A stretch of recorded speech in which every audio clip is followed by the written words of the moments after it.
কি রায় দিচ্ছে, কোর্ট কি বলছে সেটা বলুন।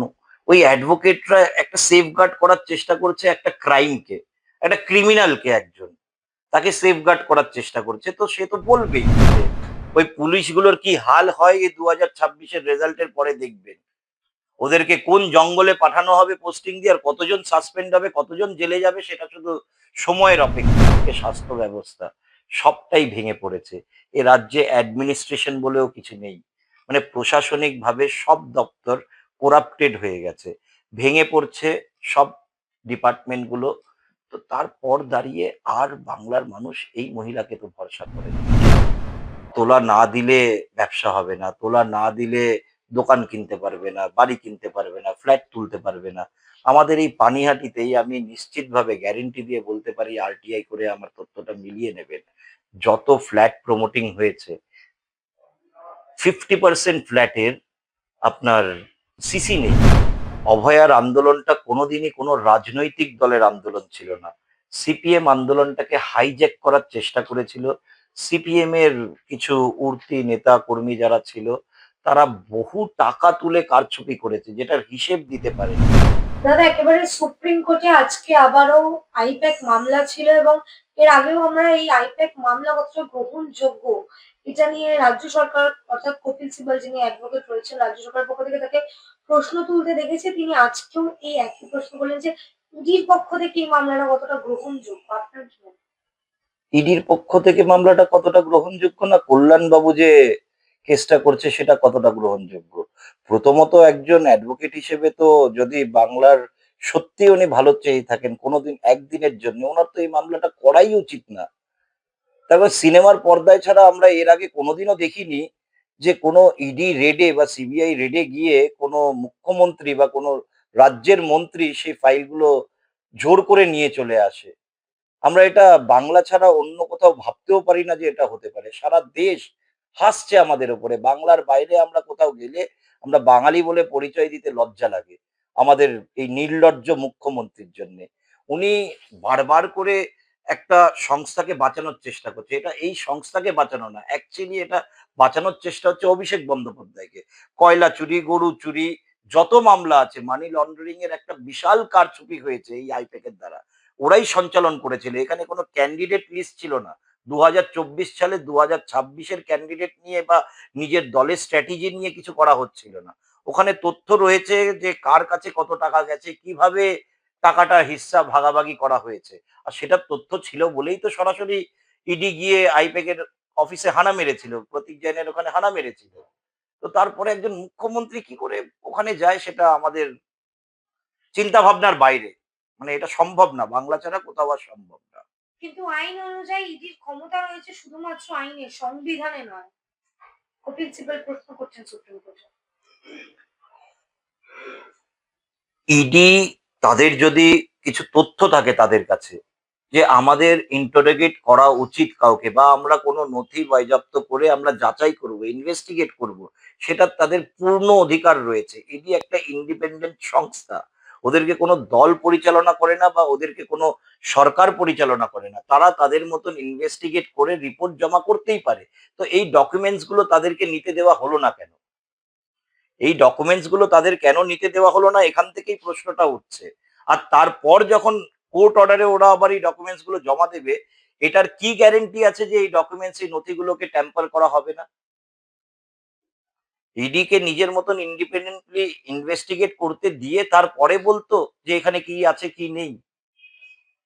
কিন্তু সেই জায়গায় দাঁড়িয়ে কপিল সিব্বল তিনি কোর্টে দাঁড়িয়ে প্রশ্ন করছেন যে যে অনুচ্ছেদ বা যে ধারায় ইডি মামলা করেছে সেটা ইডির মামলা করার কথা না সেই অনুচ্ছেদে।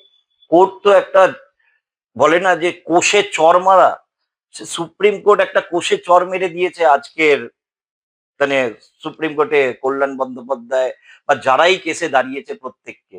তারপরেও নির্লজ্জের মতন বারবার প্রতিবার ওরা যখন কোর্টটা কেসটা পুট আপ হচ্ছে, প্রতিবার রাজ্য সরকার ধাক্কা খাচ্ছে। তারপরেও কি করে যাচ্ছে ডিপেন্ড করার জন্য, কত কোটি কোটি টাকা আমাদের করের টাকা খরচা করছে এই কেসটার জন্য, নিজেদের বাঁচানোর জন্য, সেটা বাংলার মানুষ এখন বুঝতে পেরে গেছে। কিন্তু মৌলিক অধিকার লঙ্ঘন করছে, বারংবার কোর্টে এই পয়েন্টটা তোলা হচ্ছে রাজ্যের পক্ষ থেকে। কোর্ট কি রায় দিচ্ছে, কোর্ট কি বলছে সেটা বলুন। ওই অ্যাডভোকেটরা একটা সেফগার্ড করার চেষ্টা করছে একটা ক্রাইমকে, একটা ক্রিমিনালকে একজন। তাকে সেফগার্ড করার চেষ্টা করছে। তো সে তো বলবেই। মার্ডার কেস করে কেউ যদি জেলে যায় তার জন্যও অ্যাডভোকেট দাঁড়িয়ে তার মৌলিক অধিকার নিয়ে কথা বলে। একটা রেপ কেসের ভিকটিমের জন্যও কোর্টে অ্যাডভোকেট দাঁড়িয়ে তার মৌলিক অধিকার নিয়ে প্রশ্ন করে। তো অ্যাডভোকেট তার অ্যাডভোকেসি করাতে কি প্রশ্ন করছে সেটার কতটা গুরুত্ব আছে সেটা না দেখে জাজ কি অর্ডার দিচ্ছে সেটাতে আমাদের গুরুত্ব দেওয়া উচিত। বারবার আমাদের রাজ্য সরকার নির্লজ্জের মতন ওখানে আমাদের করের টাকা দিয়ে অ্যাডভোকেটদের দাঁড় করাচ্ছে, কোটি কোটি টাকা খরচা করছে, লক্ষ মানে লক্ষাধিক টাকা, লক্ষ কোটি টাকা খরচা করছে বলতে পারেন যে এই কেস থেকে বাঁচার জন্য, চুরির দায় থেকে বাঁচার জন্য। আমাদের টাকা চুরি করেছে, মানুষ এটা বুঝে গিয়ে তাদেরকে ভোট বাক্সে জবাব দেবে। কিন্তু অপরাধ হলে তো রাজ্যে পুলিশ আছে, পুলিশ তদন্ত করবে। আরে পুলিশকে সিকিউরিটি নিয়ে গিয়ে তো ওই তথ্যগুলো নিয়ে এসছে।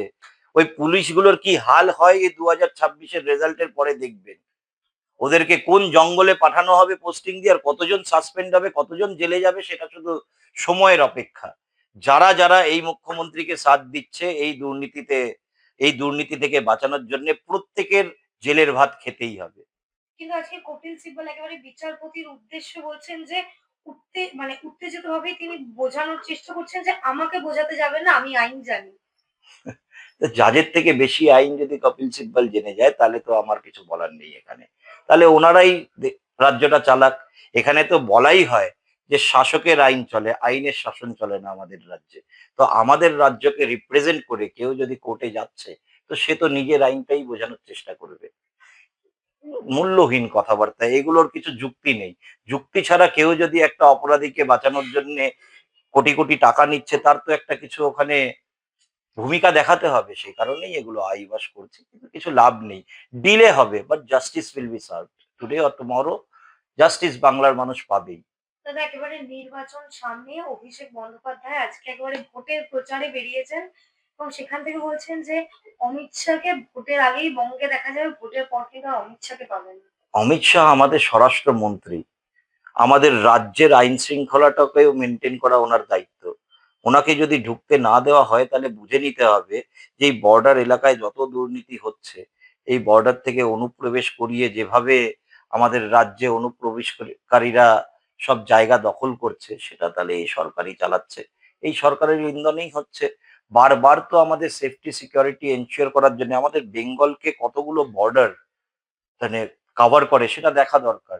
আমাদের সেফটি সিকিউরিটিটা এনশিওর করার জন্য হোম মিনিস্ট্রির এখানে ইনভলভমেন্ট চিরকাল ছিল, আগামী দিনেও থাকবে। আর এখানে আমাদের সরকার যদি প্রতিষ্ঠা হয় তাহলে আমরা এটা নিশ্চিত করতে পারবো যে এটা একটা ন্যাশনাল থ্রেট যেন হয়ে না দাঁড়ায়। ধীরে ধীরে যেদিকে এগাচ্ছে, যে বর্ডার এলাকা থেকে যেভাবে অনুপ্রবেশগুলো হচ্ছে সেটা শুধু বেঙ্গলের থ্রেট হয়ে থাকবে না, সেটা আগামী দিনে ন্যাশনাল থ্রেট হয়ে যাবে। আর অমিত শাহ কোথায় যাবে না যাবে সেটা অভিষেক ব্যানার্জি বলে দেওয়ার কেউ নয়।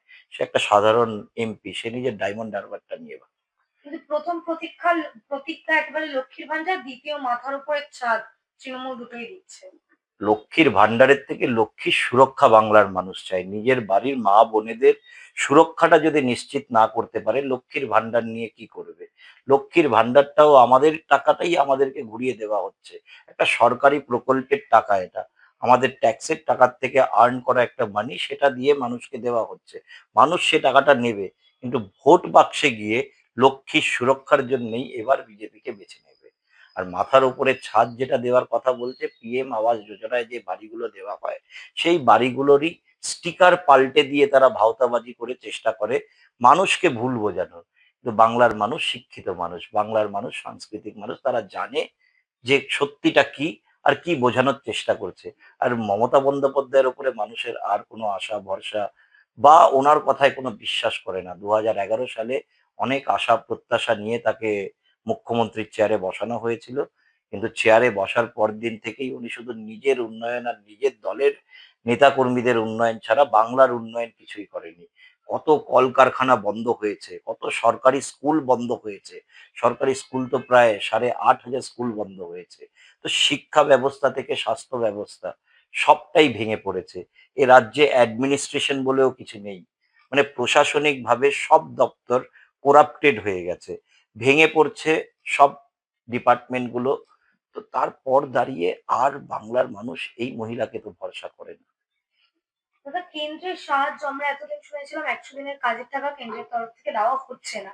এখন আবার অভিষেক বন্দ্যোপাধ্যায় বলছেন যে কেন্দ্রের সাহায্য ছাড়াই পাথর প্রতিমায় ১,৫০০ কোটি টাকার কাছাকাছি উন্নয়ন করেছেন এবং পথশ্রী প্রকল্প সেটা আটকাতে পারেনি টাকার জন্য। ভোট আসলেই আমরা দেখি যে রাস্তার উপরে একটা ওভারলেপ করা হয় যেটা ভোট কেটে যাওয়ার পরে আবার গর্ত হয়ে যায়। তো পথশ্রী প্রকল্প বা যা প্রকল্পই হচ্ছে এখন, এই টাকাগুলো হচ্ছে ইলেকশন ফান্ড রেজিং এর জন্য। একটা করে টেন্ডার বেরাচ্ছে, সেই টেন্ডারে 20% টাকা ইনভেস্ট করে, বাকি 80% টাকাটা তো ওরা নিজেদের ভোট প্রচারেই ব্যবহার করে। একটা কাজ না করলে, মানে একটা কাজের টেন্ডার না বেরোলে চুরিটা কোথা থেকে করবে? ওরা প্রতিটা কাজ শুধু করে নিজেদের উন্নয়নের কথা ভেবে, রাজ্যের উন্নয়ন বা রাজ্যের মানুষের সার্বিক উন্নয়নের জন্যে, বাংলার মানুষের জন্য এই সরকার কি করেছে? নতুন একটা ইন্ডাস্ট্রি কি এসছে? 2011-র পর থেকে বাংলায় কি নতুন কোনো কোম্পানি এসছে? 2011-র পর থেকে বাংলায় কটা নতুন স্কুল খুলেছে? বা যে বন্ধ স্কুলগুলো রয়েছে সেগুলো খোলার কি পরিকল্পনা হয়েছে? এক একটা সরকারি স্কুল এখন বিয়ে বাড়িতে ভাড়া দেয়। তো এটা যদি বাংলার পরিস্থিতি হয়, তো বাংলার উন্নয়নটা কি করে হবে? কোন মুখে ওরা কথা বলে বা তাদের নেতা কর্মীরা কি করে মানুষের থেকে ভোট চাইতে যায় আমার জানা নেই। তোলাবাজির জন্যে প্রত্যেকে এক একজন, মানে ফেমাস এলাকায় এলাকায়, যে তোলা না দিলে ব্যবসা হবে না, তোলা না দিলে দোকান কিনতে পারবে না, বাড়ি কিনতে পারবে না, ফ্ল্যাট তুলতে পারবে না।